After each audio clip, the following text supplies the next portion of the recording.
Assalamu alaikum wa rahmatullah. Mes frères et sœurs, aujourd'hui je vais tout simplement vous raconter une histoire d'un jeune musulman, mais qui avait délaissé la prière, qui a complètement délaissé la prière. Il ne priait pas. La seule chose qui intéressait à ce jeune, c'était tout simplement la vie de débauche.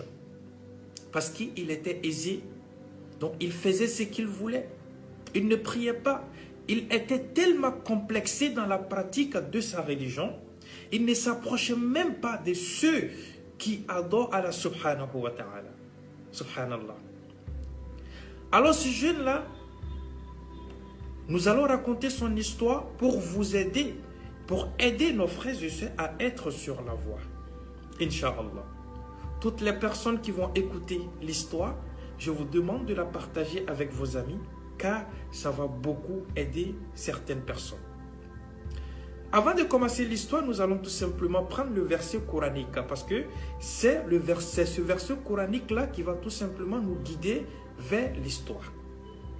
Dans le Coran, Allah subhanahu wa ta'ala dit à son prophète Muhammad sallallahu alayhi wa sallam, Inna a'udhu billahi minash shaytanir rajim, Inna as-salata tanha anil fahsha'i wal munkar. Il dit la prière éloigne la jeunesse de la fornication, de la vie de débauche. Une personne qui prie beaucoup la prière éloigne la personne de certaines choses illicites. Ce jeune, le fait qu'il avait de l'argent, il faisait tout ce qu'il voulait. Il était dans la vie des débauches, il s'en foutait catégoriquement de la prière. Un jour, il voit une femme dans le quartier. Mais la femme était une femme croyante, une femme qui aimait beaucoup sa religion. Vous voyez? Mais le jeune a aimé la femme. Dès lors qu'il a vu la femme, il a ressenti automatiquement le coup de foudre pour la femme. Automatiquement. C'était automatiquement le coup de foudre. Donc, qu'est-ce qu'il a fait? Il se rapproche de la femme. On a dit dans le verset que la prière éloigne des choses illicites, n'est-ce pas? On va comprendre dans l'histoire.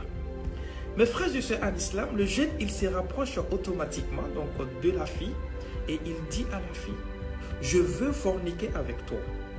Je vais te donner beaucoup d'argent et forniquer avec toi.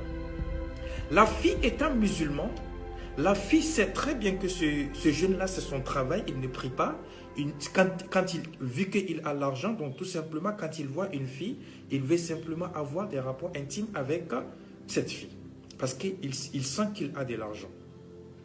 La fille, elle n'a pas dit non d'un coup. Qu'est-ce que la fille va faire? Allahu Akbar. Allahu Akbar. La fille va tout simplement dire à l'homme, moi je peux accepter et je n'ai même pas besoin de ton argent. Je n'ai même pas besoin que tu me donnes de l'argent. Tout ce que je te demande, je veux, avant que nous allons avoir des rapports intimes, parce que moi je vais me donner à toi. Mais avant que nous allons avoir des rapports intimes, je veux que tu pars à la mosquée et tu vas prier pendant 40 jours. Si tu vas à la mosquée, tu pries pendant 40 jours, peut-être que si nous faisons la fornication, Allah peut me pardonner en ce moment. Il n'y a pas de souci.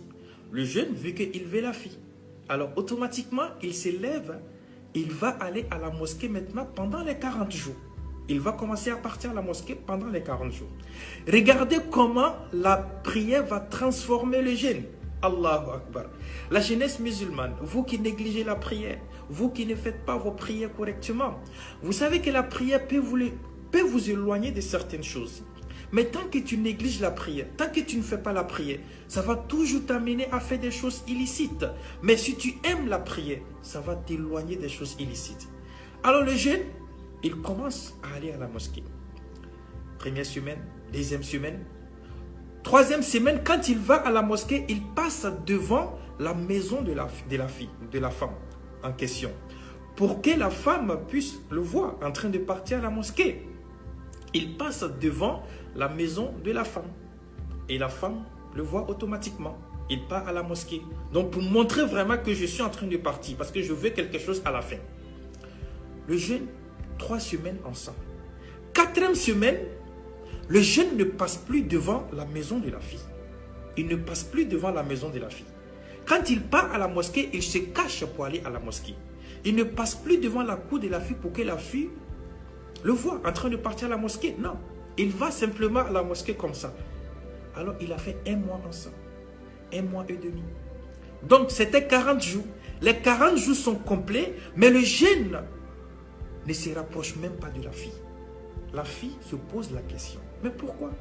Tu m'avais dit 40 jours que tu allais venir, alors tu ne viens pas. Qu'est-ce que la fille a fait? La fille s'est cachée un moment, elle s'est renseignée, on dit le jeune, il passe de l'autre côté pour aller à la mosquée. Alors la fille s'est cachée un moment et elle a vu le jeune en question. Elle pose la question, mais normalement, il y avait des consensus entre nous. Normalement, si tu finissais les 40 jours, tu devais venir. Le jeune a automatiquement dit Subhanallah. Le jeune a automatiquement dit Subhanallah. Vous savez pourquoi? Parce que le fait de partir à la mosquée, le fait que l'imam fait des serments chaque vendredi, le fait que le jeune écoute les prêches des oustas, des différents oustas entre les prières, il fait les naflas dans la mosquée, il fait des zikrs dans la mosquée, automatiquement son cœur s'est apaisé.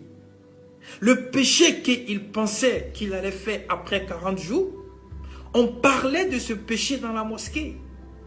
La prière a transformé le jeune automatiquement. Le jeune est devenu musulman. Il a pris la prière au sérieux. La prière, il ne rate jamais la prière à la mosquée. Allahu Akbar. La fille a dit Alhamdulillah. C'est ce que je cherchais. Et il dit aux jeunes, voilà le sens du verset coranique d'Allah subhanahu wa ta'ala. Inna as-salata tanha anil fahsha'i wal munkar. Allahu Akbar.